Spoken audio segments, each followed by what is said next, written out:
Hello. Today's story takes place in the province of British Columbia.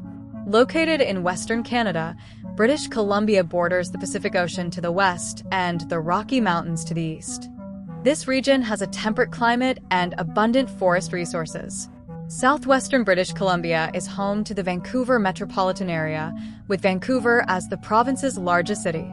Port Coquitlam is a city within the Vancouver metropolitan area, located 27 kilometers east of Vancouver. Situated at the confluence of the Fraser River and the Pitt River, this area has a long history of Indigenous communities living there, living traditionally. And today's story takes place here. On February 5th, 2022, it was a Tuesday, the local police received a report. It stated that at a farm in Port Coquitlam, the farm owner was suspected of illegally storing firearms. Canada has a very strict gun control system. All guns must be mandatorily registered, and the conditions for legal gun use are also very stringent. Upon receiving the report, the police immediately applied for a search warrant. After that, they brought the search warrant to the suspected farm, intending to conduct a surprise inspection. When they arrived at the farm, the owner was not present. They presented the search warrant to the farm's maid and then proceeded with a thorough inspection. The farm was very large, covering an area of over 150,000 square meters, equivalent to 20 football fields, mainly a pig farm and slaughterhouse. Next to the pig farm, there was a trailer used as the farm owner's residence. After some searching, the police indeed discovered illegal firearms. Additionally, they made another unexpected discovery. The farm owner was not only suspected of possessing illegal firearms, but also of murder. The police found many women's clothes and jewelry on the farm. Judging by the sizes of these clothes, it was clear that they did not belong to the same person. The farm owner's girlfriend told the police that these clothes and jewelry were not hers. She also revealed that the farm owner was not married, but often brought women to the farm overnight. Among the clothes found, some were stained with a lot of blood. In the trailer, the police found an asthma inhaler. They brought it back for testing and discovered that the DNA on it matched a recently missing woman. This led the police to suspect that the farm owner was not only involved in illegal firearm possession but might also be linked to a murder case. As there was preliminary evidence, the police once again applied for a search warrant. The next day, they returned to the farm to conduct a more thorough investigation to determine whether the farm owner was connected to the missing woman. The police found a restraining kit in a travel bag. In the trailer, they found the DNA of 4 other women.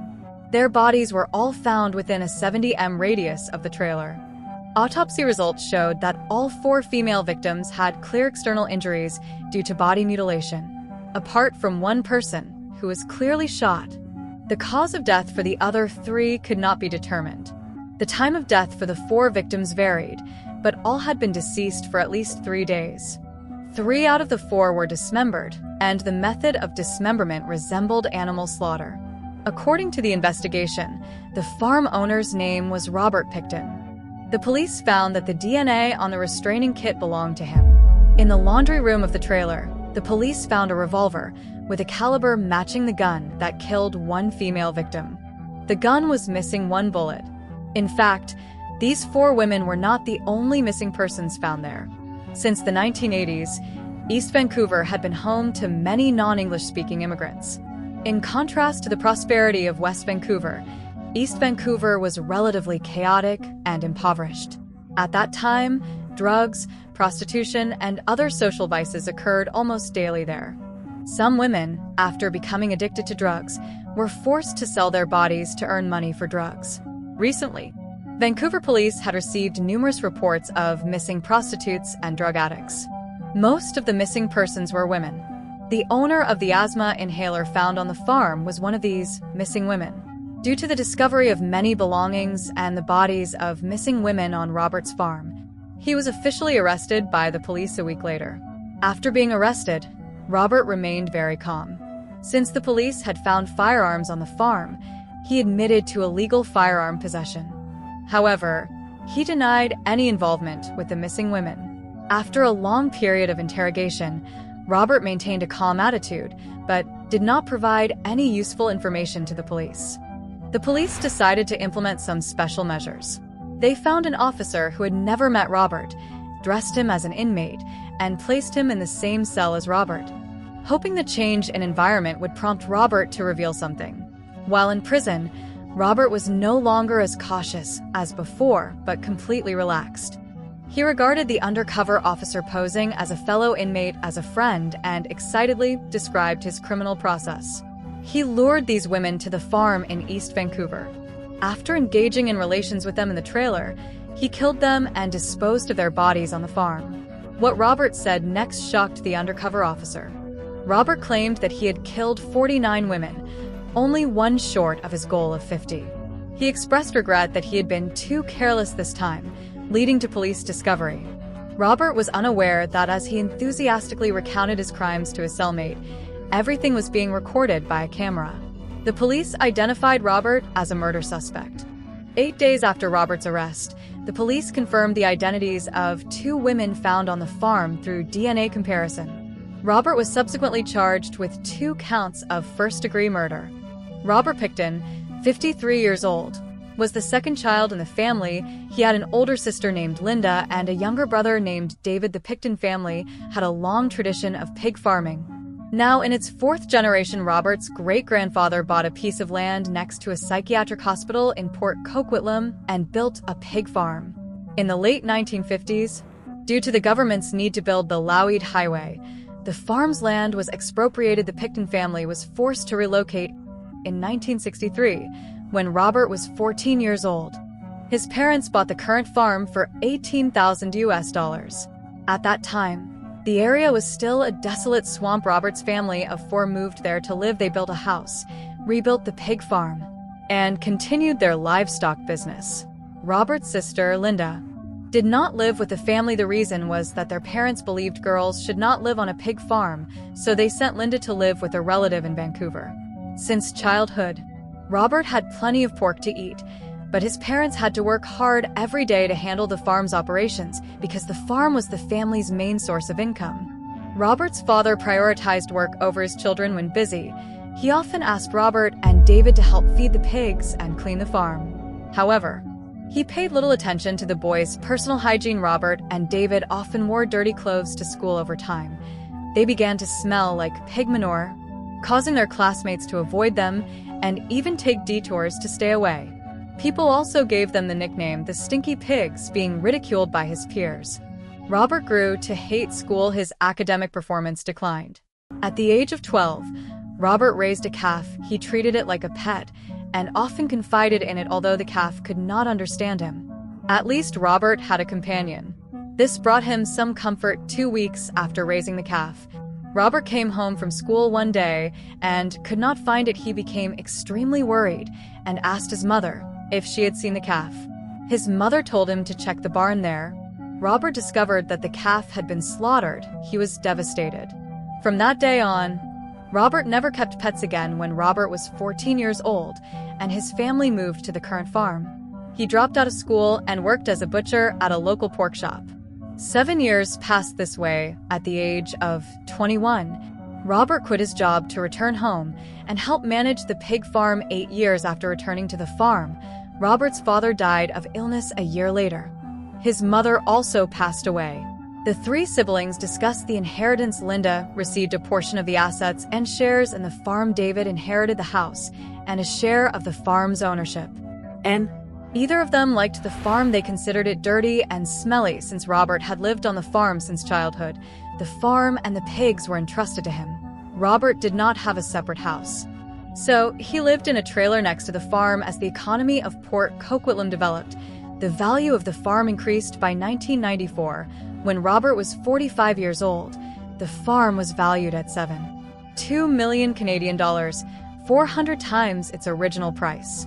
That fall, part of the farm's land was sold to a real estate company for $1.7 million Canadian dollars the same year. The Coquitlam city government purchased another portion of the farm for $1.2 million Canadian dollars to build a park the following year. The city government bought yet another portion of the farm for $2.3 million Canadian dollars to build Blackburn Elementary School. Since all 3 siblings held shares in the farm, The proceeds from the land sales were divided among them according to their ownership shares. This sudden windfall provided David with a large sum of money. He moved out of the farm to live alone in Burnaby, 2 kilometers away from the farm. Although David had moved out, the house still belonged to him, so after David left, Robert continued living in his trailer as before.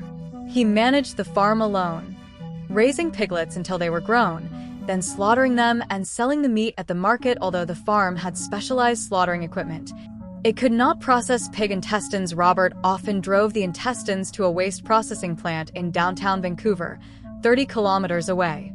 When he arrived in East Vancouver, Robert witnessed a completely different world at night. The streets were lit by colorful lights. Many scantily clad women stood on the roadside, soliciting clients. They were prostitutes working to survive. Robert interacted with some of these women. He realized that most of them were addicts, willing to follow him in exchange for money or drugs. From then on, Robert frequently visited East Vancouver, luring these women back to his farm. A year after David left the farm, he and Robert registered a non-profit charity called the Piggy Palace Good Times Society. This organization claimed to represent service agencies, sports organizations, and other valued groups. It also coordinated and managed special events like dance performances and exhibitions in reality. The organization frequently hosted parties right at their farm. The two brothers provided free drinks and pork to attendees. However, these parties were not purely charitable activities. Their main purpose was to attract prostitutes by offering free food. The parties drew large crowds, estimated to be between 2,000 and 3,000 people. However, the charity did not last long. Eventually, Robert stopped using these parties to find prostitutes instead. He switched to directly luring women from East Vancouver back to his home. In 1997, when Robert was 48 years old, he was charged with attempted murder. That year, a woman named Wendy met Robert in East Vancouver. Robert lured Wendy with money and drugs. Wendy agreed to follow Robert to the farm, but she did not know that Robert had a peculiar fetish for sadomasoch. His sexual acts. Robert often required women to play the submissive role. He would use violence or devices to torture them. The bondage kit that the police later found at the farm was one of these. EMS. After arriving at the trailer, Robert handcuffed Wendy. Wendy was completely unaware of this plan. She realized Robert was a pervert and feared that if she stayed, she might be killed, so she firmly refused Robert's demands and prepared to leave. Seeing this, Robert immediately blocked her. Wendy noticed a knife on a nearby table in self-defense. She grabbed the knife and stabbed Robert. However, due to the difference in physical strength, Robert quickly took control of the knife. But while Robert was injured and bleeding profusely, Wendy managed to escape to the road. Just then, a passing car approached, and Wendy shouted for help. A kind-hearted driver stopped and took her away from the farm during the struggle. Both Wendy and Robert were injured from the knife fight. Later, both were taken to the same hospital for treatment.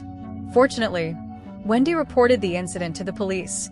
When they arrived at the hospital, the police found a pair of handcuffs in Robert's coat pocket. The key to these handcuffs fit the ones on Wendy's wrist.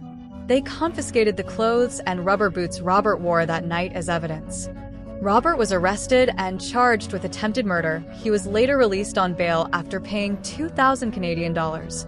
Because Wendy was a drug-addicted prostitute, her testimony was questioned for accuracy. Robert faced no legal punishment for this incident. Clearly, women like Wendy faced dangers beyond violence. They risked their very lives. By the late 20th century, many women in East Vancouver were disappearing. However, because most of these women were prostitutes or drug addicts from the lower classes, they received little attention. Moreover, these women frequently moved, so it was unclear whether they were truly missing or had simply changed locations. As the number of missing women increased and similarities emerged, the Vancouver police began to realize that these were not random cases. There was a possibility that a serial killer was targeting these women. A man named Bill, who had worked at Robert's farm, reported to the police that he found the place eerie. Bill felt that Robert was a quiet and eccentric person. He frequently brought strange women home overnight. Sometimes, Robert also exhibited strange behaviors that made others suspect he was using drugs. Bill believed that Robert was a murderer and might be connected to the recent disappearances of several women in Vancouver. Acting on this tip, the police began secretly monitoring Robert instead of making any hasty moves. They discovered that he frequently visited the red light district in East Vancouver, a place where many victims were last seen before vanishing, making him a prime suspect. However, despite the suspicious behavior, the police lacked sufficient evidence to arrest him. The investigation dragged on with little progress, while the number of missing women continued to rise. 2 years after the disappearance of a woman named Candy, the Vancouver police offered a 100,000 Canadian dollars reward, approximately $1. 8 billion VND at current exchange rates, for any information leading to a breakthrough in the case. Despite this, women in Vancouver continued to go missing without a trace. Some investigators began to suggest a chilling theory. These were not isolated incidents, but the work of a serial killer, someone who is still actively targeting victims. The police shifted their focus to sex workers in the red light district, as they were the most vulnerable group. During interviews, one sex worker immediately recognized Robert from a photo. She claimed that a few days prior, Robert had approached her in a seemingly friendly manner, but when she hesitated, he became aggressive and threatening. The case gained widespread media attention when it was featured on the popular American TV show America's Most Wanted. Under intense public pressure, the reward was doubled to 200,000 Canadian dollars. This increased reward led to a shocking tip. Someone reported that a freezer full of human remains was hidden on Robert's farm. The police immediately visited the farm to question Robert, but without a search warrant, he refused to let them in. Frustrated, they were forced to leave. Over the next 2 years, as more women vanished, the Royal Canadian Mounted Police, RCMP, and the Vancouver Police collaborated to form a special task force dedicated to solving the mystery of the missing women. Despite their growing suspicions, the police still had no legal grounds to search Robert's property.